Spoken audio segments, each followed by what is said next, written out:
it's Ukulele Saz. Welcome to another video. This is Pompeii by Bastille. If you like this video, don't forget to give it a like, subscribe to my YouTube channel so that you get updated every time I post a new video.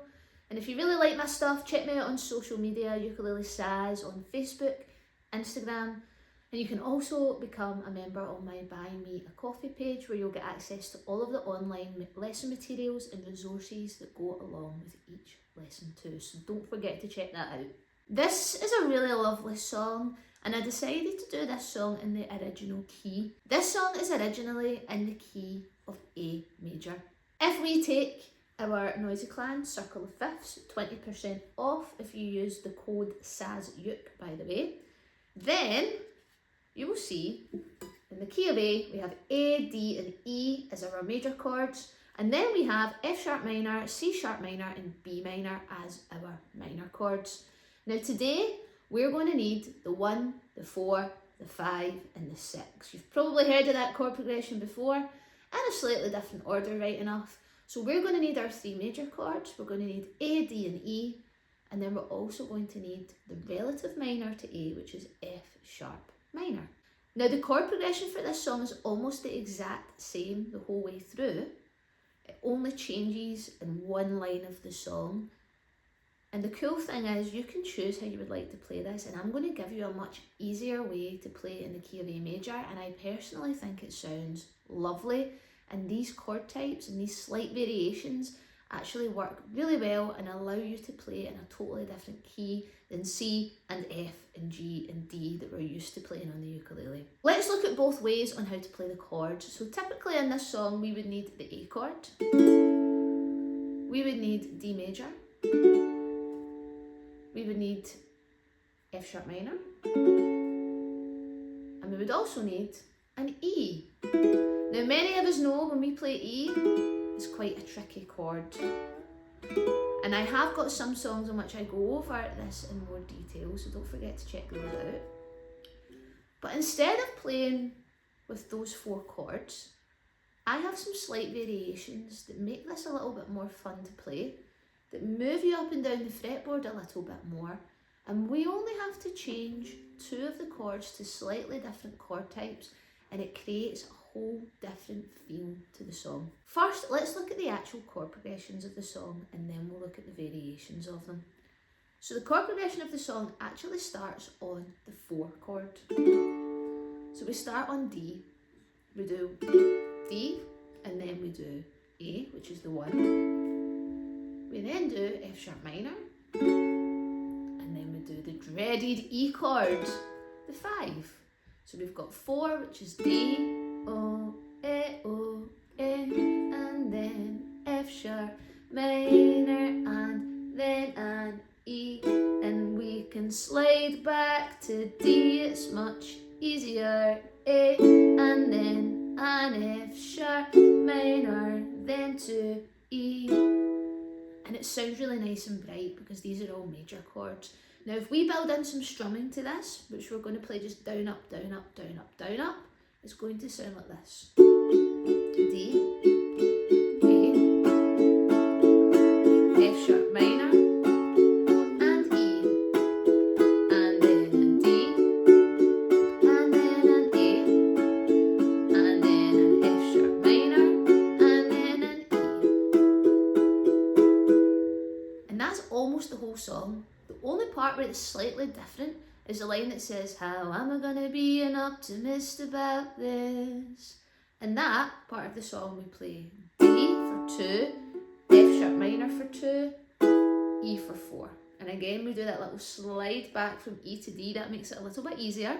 So we've got D, F sharp minor and E, 2, 3. How am I gonna be an optimist about this?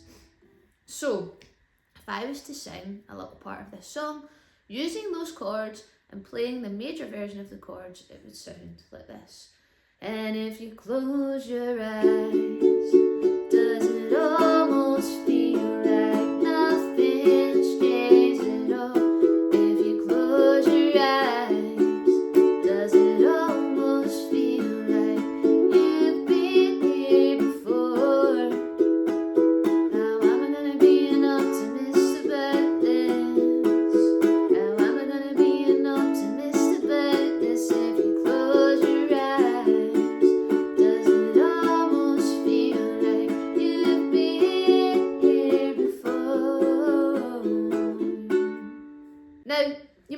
thinking, Sarah, that sounds great.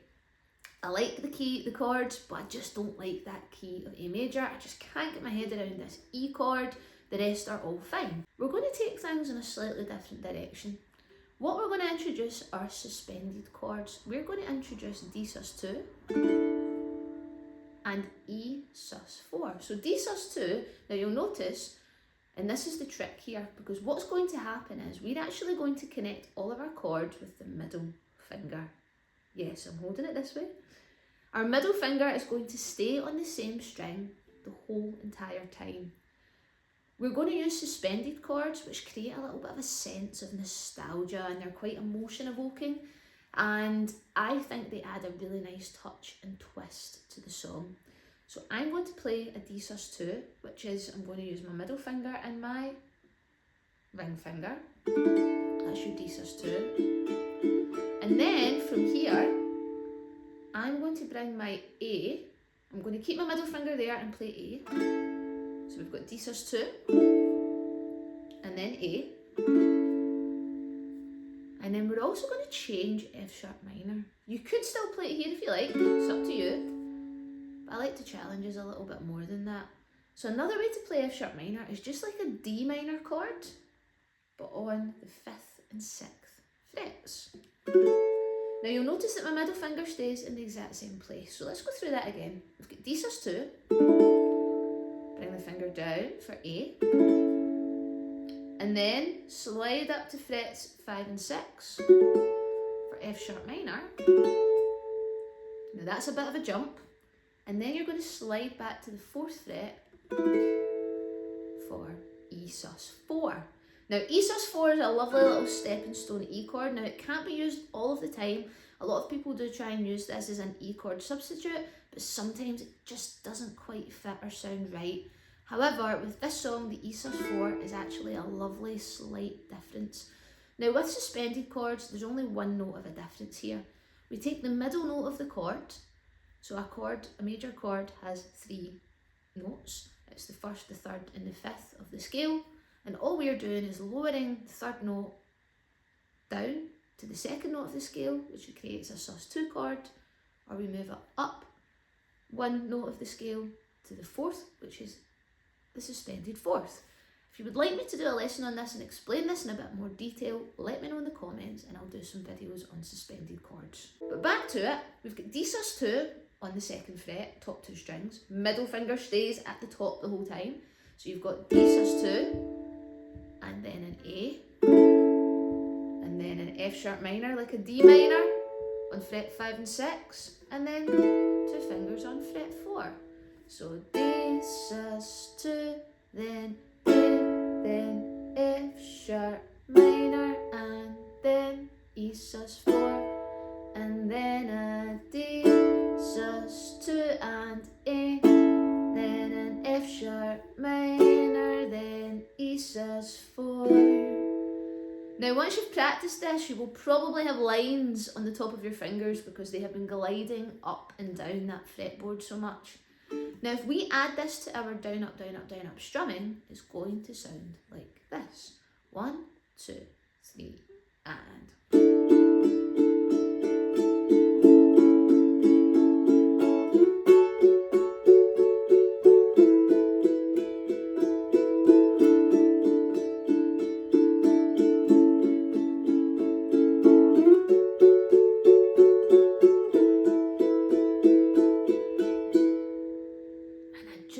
sounds lovely, and it's a really nice way to play in the key of A major.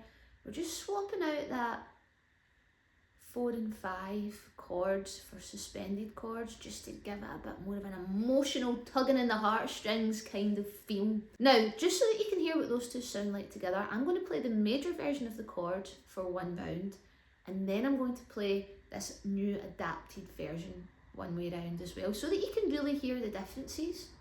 And then from there, you can decide how you would like to play the song and learn it. You can use a combination of these. You can maybe play different chords at different parts of the song. It's entirely up to you, because remember, how you play it, it's your arrangement, it's up to you.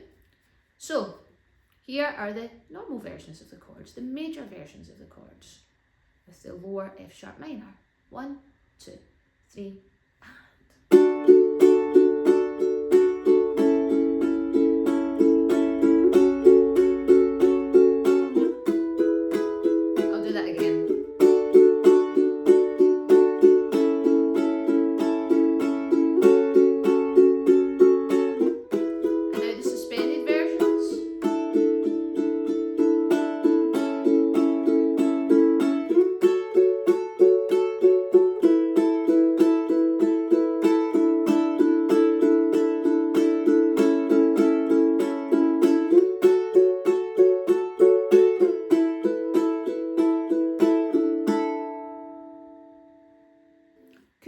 difference there, especially with the D and the E. And then the F sharp minor, that's just a different chord voicing, it's played higher up the fretboard. So it gives you a totally different way to play the song, especially if you struggle with E, or if you're just looking at some different ways to play things and expand out with your comfort zone and play up and down the fretboard. We are going to do a play along, but before we do that, I'm going to give you a couple of top tips on how to learn and play this one. 1, practice the chord changes first. Choose your chords and practice just moving from shape to shape.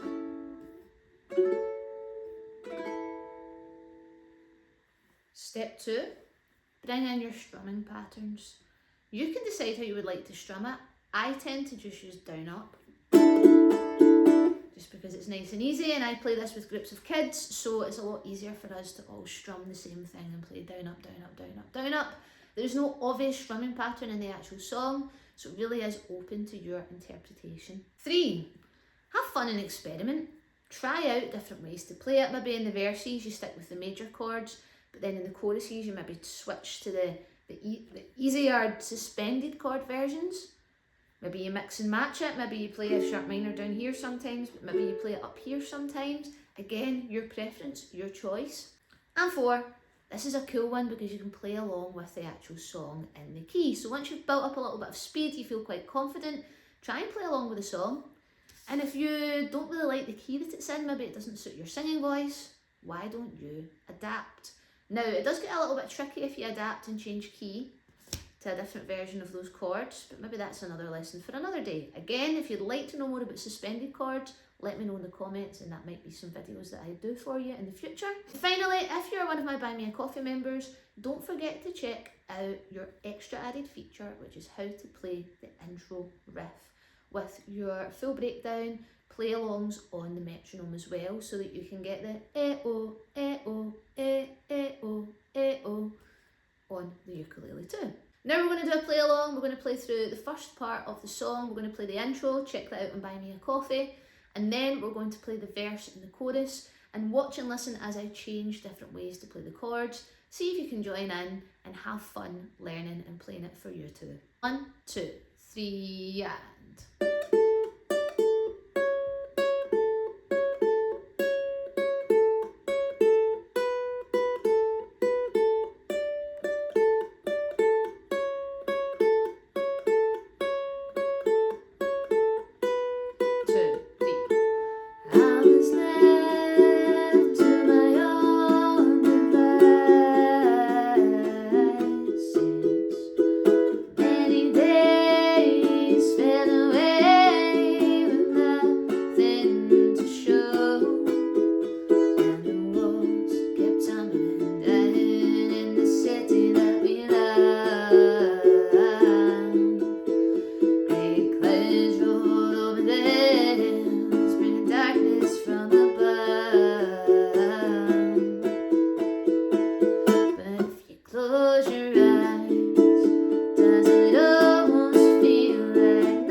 And that is Pompeii by Bastille.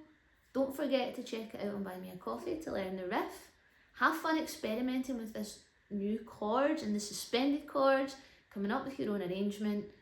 Don't forget to leave me a comment, and I will see you the next time.